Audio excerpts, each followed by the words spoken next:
Ah, Seigneur, chaque fois que je vois cette photo-là, je regarde ça, je me dis, mais qu'est-ce que ça a dû être un bordel Death Row. C'est-à-dire que le cocktail Tupac et Death Row, le label là, avec Suge Knight, ne pouvait que donner que le truc, la folie qu'on a vue l'autre.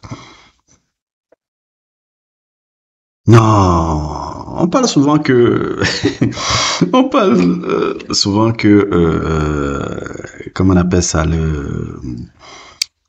quand tu regardes un peu l'histoire de la mafia c'est un peu l'histoire de l'Amérique qui se racontait. Death Row aussi, c'est l'histoire de l'Amérique. Il n'y a pas plus américain que l'histoire de ce label-là. Dans tous les excès que tu regardes. Sexe, pouvoir, violence, tragédie, il y a tout dans ce fucking label. Tout, tout. Tupac, aussi génial que je l'adore, aller à Death Row a été sa perte. Ça a été certes son point culminant en termes de succès commercial, mais ça a été sa perte. Déjà, moi, je crois aussi au karma et à les énergies qu'on renvoie. Quand tu appelles ton label Dead Row, couloir de la mort, tu ne vas pas attirer des choses positives. On fait très attention à des trucs comme ça. Quand tu appelles ton label Death Row, couloir de la mort, forcément tu vas attirer des choses de trucs. Bonjour, bonsoir, bienvenue dans la chaîne de Sorcera et aujourd'hui c'est juste un billet d'humeur un peu parce que quand je retais là j'étais en train de comment dire un peu de feuilleter un peu les multiples photos de Dead Row, du label, du truc, de toute façon l'histoire de ce label là ça fait plus de 15 ans que j'ai lu des articles. Regardez, je ne sais combien de documentaires sur comment il a été formé, comment il a des trucs. Et je ne pense pas que je vais faire un Wikipédia sur Delo, mais je vais vous donner juste mon avis un peu sur ce label-là, qui montre un peu la grandeur et la décadence que parfois les gens de la communauté noire on peut avoir. Parce que d'être en même temps, il y a du génie qu'on peut voir dans un mec comme Suge Knight, qui est vraiment un dirigeant de label qui était excessivement génial parfois. Et on peut voir la décadence souvent aussi d'un mec comme Suge Knight qui malheureusement s'est laissé engrainer dans des délires de vouloir apparaître un gangster, alors que quand tu regardes bien la vie de Suge Knight à la base n'est pas vraiment quelqu'un qui est dans les délits de gang quand il était jeune.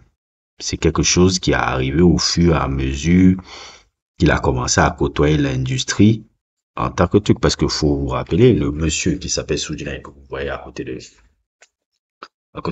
Tupac, là, à la base, c'est un garde du corps. Il est entré par le biais de l'industrie parce qu'il était le garde du corps de Bobby Brown.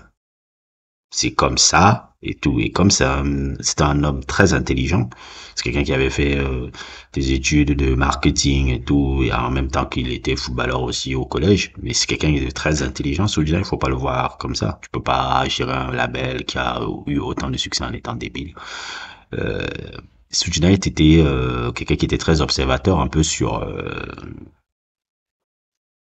tous les discussions qu'il voyait un peu sur les trucs sur le show business. Et à un moment donné, on l'appelait souvent même pour venir un peu faire le gros bras pour les gens qui ne payaient pas certains artistes. Et comme Suge Knight, c'est quelqu'un qui arrivait justement à faire payer les artistes, c'est comme ça que sa réputation a un peu fait. D'ailleurs, même quand tu vois l'histoire, comment il a essayer de... Suge, je crois qu'à la base, c'est le garde du corps de D.O.C. aussi, ou de Dr. Dre, hein. Est-ce que c'était pas le garde du corps de D.O.C. ou de Dr. Je veux pas raconter. Ceux qui ont vu en commentaire et qui connaissent bien l'histoire, rappelez-moi, parce que j'essaie toujours de faire les vidéos en tête au lieu de regarder un peu sur Google tout le temps. Donc, c'est ça un peu. Death Row, c'est le génie un peu de l'afro, le génie que les afros peuvent avoir. Arriver à créer Death Row dans les années 90, faut vous rendre compte, ce n'était pas le label de hip-hop le plus prospère. C'était le label de hip-hop le plus... C'était pas le label hip-hop, c'était le label musical le plus prospère des États-Unis. C'est-à-dire que des États-Unis n'était pas le label le plus prospère de hip-hop. C'était le label le plus prospère des États-Unis. Aucun label dans les années 90 avait le succès monstrueux que Death Row avait. Monstrueux le succès de Death Row dans les années 90. Allez voir les chiffres de Chronique, allez voir les chiffres de Doggy Style, et après quelques années, après quand Tupac est venu là-bas, même les chiffres de Dog Point. Death Row était un label, mais qui dominait l'industrie musicale.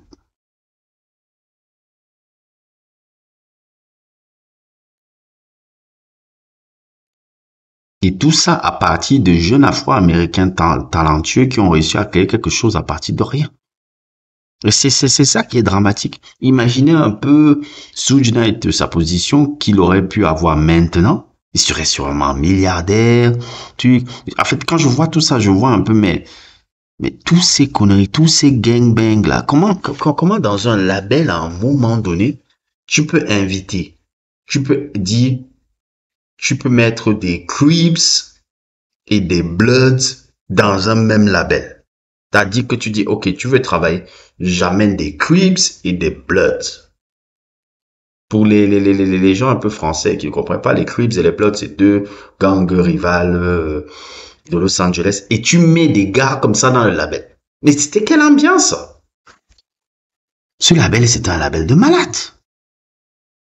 Et quand tu ajoutes alors un gars comme le cool type avec le rasé là que je vois là, le petit nerd afro, petit Black Panther qui lui aussi a une grande gueule. Mais ça donne un cocktail de malade. Ça donne un cocktail qui ne va pas donner quelque chose de bon. Oui, ils ont eu, il y a eu All Eyes on Me, nanana, mais merde.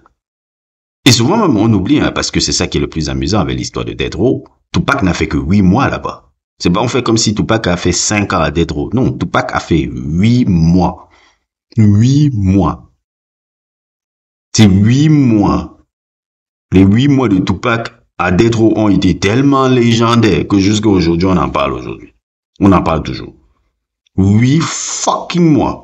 Tout ce qu'on a vu, toutes les histoires de Tupac d'Adet, toutes les fucking histoires qu'il y a eu là. C'était pendant 8 mois. C'était pas pendant 3 ans, 4 ans, 8 mois.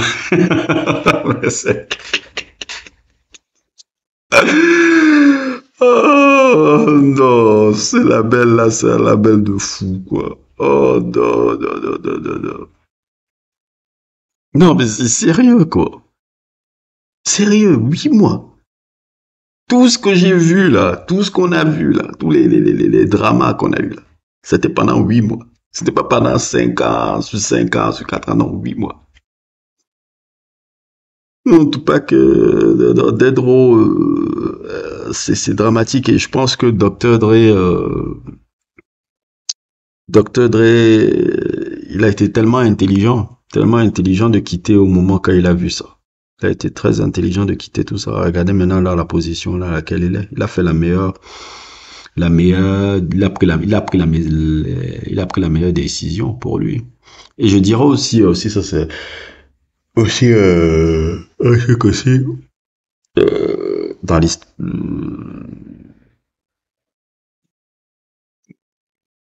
Qu'est-ce que je voulais dire? J'ai oublié même encore. J'ai oublié. Non, c'est un label, c'est un label iconique avec une histoire. Si vous voulez découvrir un documentaire, parce que je veux pas vous faire la description du label, la description du truc et tout. C'est seulement pour faire un peu une vidéo random comme ça. Parce que la photo, quand je regarde cette photo, ça me fait rire seulement parce que je me dis, mais, jamais Suge Knight, Tupac aurait dû rencontrer Suge Knight. C'est-à-dire que Suge Knight a sorti le pire de cet individu-là. C'est-à-dire, il a sorti tout le côté, oh my god. Mais certains diront aussi, ah, si Tupac n'avait pas perdu à Death Row, peut-être aussi, il n'aurait pas vendu 10 millions. Bon, c'est aussi vrai, quoi. J'avais vu cette photo, j'ai dit, mais qu'est-ce que ça devait être comme bordel? Quel bordel. Si vous voulez, voilà, c'est ça que je voulais dire. Si vous voulez vraiment découvrir l'histoire de Death Row, qui est intéressant, n'hésitez pas à regarder le documentaire qui s'appelle, tu peux taper Death Row documentaire, c'est sur YouTube depuis 15 ans, là. C'est une vieille documentaire sur 2000 ans qui parle un peu de l'histoire de comment s'est formé le label, qui ont été les mouvements clés. Vous allez entendre des noms un peu importants de l'industrie, un peu comme John McClane,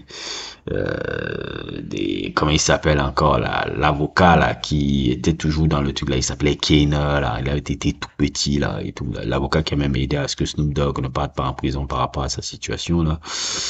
Vous allez rencontrer des personnages et vous allez voir vraiment dans ce documentaire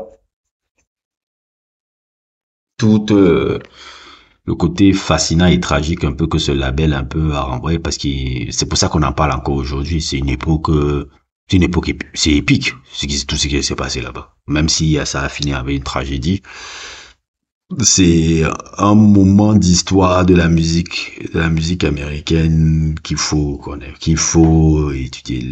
Le documentaire sur Death Row là est un documentaire à regarder. Moi, j'ai pas envie de vous faire le truc parce que, comme je vous dis, allez faire vos recherches. Moi, je ne suis qu'une porte pour vous ouvrir à ce que vous fassiez vos propres recherches et votre propre réflexion. Donc, voilà quoi. N'hésitez pas à liker, n'hésitez pas à vous abonner. À plus pour d'autres aventures.